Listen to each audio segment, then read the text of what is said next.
మీ ఆడాల శక్తి మీకు తెలియదండి. మీలో ఒక కడప రెడ్డమ్మ ఝాన్సీ లక్ష్మీబాయి ఉంది అని చెప్పేసి చంటి చెప్తుంటాడు. ఆ మాట వినగానే ఇక భవతి రేణుకకు ఎక్కలేని 1000 ఏనుగుల బలం వస్తూ ఉంటుంది. కళింగ అక్కడే ఆగి చూస్తూ ఉంటాడు. ఒరే కళింగ ఆగురా అని భవతి పిలుస్తూ ఉంటుంది. ఇక ఇంతలో కళింగ ఆగి సింధూర కళ చూస్తూ నవ్వుతూ ఉంటాడు. ఇక అక్కడే ఉన్న మిరపకాయలు 2 మిరపకాయలు భవతి పిరికి నిండా తీసుకుంటుంది. ఇక రేణుక తీసుకుంటుంది. ఇద్దరు కలిసి ఆ ఎండు మిరపకాయలు అయితే కస్సబిస్స నవ్వులుతూ ఉంటారు.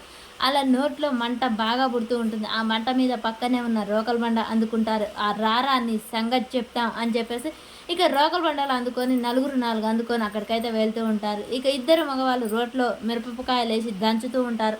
అలా కళింగ భవతి గాడి దగ్గరకు వెళ్తూ ఉంటుంది. పక్కనే ఉన్న కళింగ మనుషుల్ని చితకబాదుతూ ఉంటారు. భవతి రేణుక ఇద్దరు కలిసి వాళ్ళని బాదుతూ ఉంటారు. అమ్మో ఆపండి ఆపండి, ఏంటండి ఇలా కొడుతున్నారు, మీరు ఆడాలేనా, అసలు ఇలా కాళికాదేవిలా మారిపోయారేంటి అని చెప్పేసి రౌడీలు మొత్తుకుంటూ ఉంటారు. ఈ ఏంటిరా పిడకలు దంచిన చేతులురా ఇవి అని చెప్పేసి ఈ భవతి అంటే ఏమనుకున్నారా అని చెప్పేసి ఇక దంచుతూ ఉంటుంది వడ్లు దంచినట్టు వాళ్ళని. నేనేమనుకున్నారా ఇంట్లో వంట చేసి చేసి ఉన్న చేతులు రా ఇవి అని చెప్పేసి రేణుక దంచుతూ ఉంటుంది. అలా ఇద్దరు ఇరగ మరగ దంచుతూ ఉంటారు. పారిపోండి లేకపోతే చచ్చిపోతారు మా చేతులు అనగానే ఆ రౌడీలు ఇద్దరైతే పారిపోతూ ఉంటారు. ఇక రేణుక భవతి ఏంట్రా నువ్వు చేసేది అని చెప్పేసి రేణుక కళింగ మీద దెబ్బ వేస్తుంది.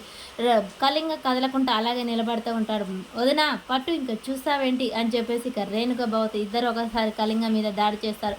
అలా ఇద్దరి రోకంలో అయితే బిర్రుగా పట్టుకుంటాడు కళింగ. ఈలోపే సింధూర అక్కడి నుంచి వెళ్ళి చంటి చంటి ఏంటి ఇంత దెబ్బ తగిలింది అని చెప్పేసి సింధూర ఏడుస్తూ చంటికి రక్తం అంతా తుడుస్తూ ఉంటుంది.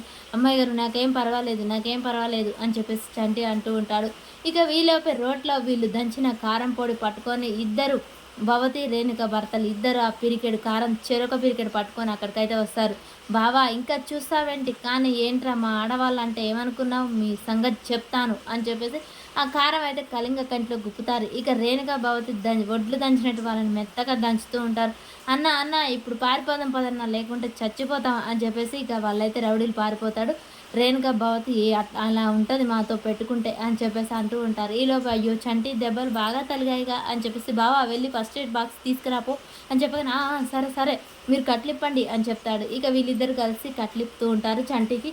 ఈలోపే ఫస్ట్ ఎయిడ్ బాక్స్ తీసుకొస్తారు. చెంచలమ్మ రేణుక అక్కడికి వస్తూ ఉంటారు. ఇక సింధూర్ అయితే విలవిలలాడిపోతూ చంటికి అదే మందు రాస్తూ ఉంటుంది. అబ్బా అంటాడు, ఏంటండి ఈ మందు ఇంత మండుతుంది, పర్వాలేదు ఓర్చుకో చంటి ఓర్చుకో అని చెప్పేసి సింధూర తుడుస్తూ ఉంటుంది. రేణుక భవతి రాగానే ఇక చంటి అయితే అమ్మగారు మీరు అని చెప్పేసి చంటి వెళ్ళి వాళ్ళిద్దరు కాళ్ళ మీద పడతారు. అయ్యో చంటి ఏంటి మా కాళ్ళు పట్టుకుంటా, మీరిద్దరు లేకపోతే ఈరోజు సింధూర్ అమ్మగారు దక్కేవారు, మీరు నిజంగా కడప రెడ్డమ్మ చూపించారండి, ఈరోజు మీ శక్తి మీకు చూపించారు అని చెప్పేసి చంటి అయితే వాళ్ళని ప్రేమగా మాట్లాడుతూ ఉంటాడు. భవతి రేణుక కూడా చంటి నువ్వు చెప్పేదాకా మాలో ఇంత శక్తి బలం ఉందని తెలియదు, మేమే నీకు థ్యాంక్స్ చెప్పాలి అని చెప్పేసి అంటూ ఉంటారు. మరి చెంచలం మీలోపే వస్తుందా, అసలు ఏం జరుగుతుంది?